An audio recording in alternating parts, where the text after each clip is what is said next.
महाभारत का युद्ध समाप्त हो चुका था। कौरवों की पूरी सेना नष्ट हो गई थी और राजा धृतराष्ट्र के 100 के 100 पुत्र मारे जा चुके थे। राजमहल में गहरा सन्नाटा था। धृतराष्ट्र शोक में डूबे हुए थे।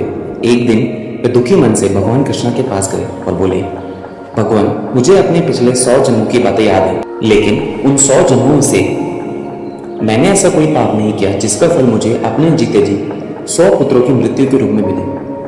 फिर मेरे साथ ऐसा क्यों हुआ?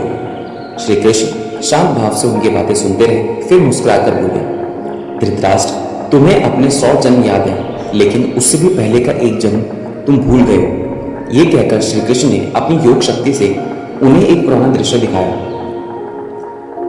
पिछले जन्म का दृश्य। बहुत समय पहले एक राज्य में एक राजा रहता था।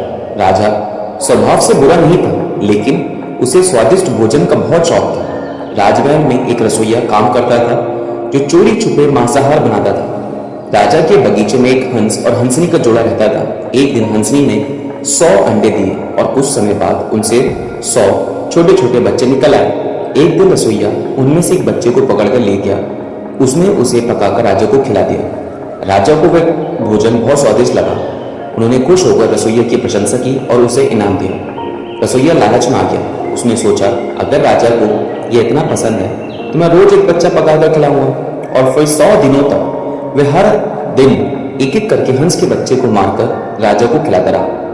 राजा स्वयं तो निरामिष भोजन करते थे, लेकिन उन्होंने कभी यह जानने की कोशिश ही नहीं की कि यह भोजन क्या है। वह केवल स्वाद के लिए उसे खाते रहे। कुछ ही दिनों में हंस के 100 के 100 बच्चे समाप्त हो गए। श्री कृष्ण ने वह दृश्य समाप्त किया और धृतराष्ट्र से कहा, तुम स्वाद के लिए 100 निर्दोष बच्चों की मृत्यु का कारण बने। बीच के जन्मों में तुम्हारे पुण्य अधिक थे, इसलिए उस पाप का फल प्रकट नहीं हुआ, लेकिन कर्म का फल कभी नष्ट नहीं होता। इस जन्म में वही कर्म फल तुम्हारे सामने आया और तुम्हें अपने 100 पुत्रों की मृत्यु का दुख सहना पड़ा। धृतराष्ट्र यह सुनकर मौन हो गए।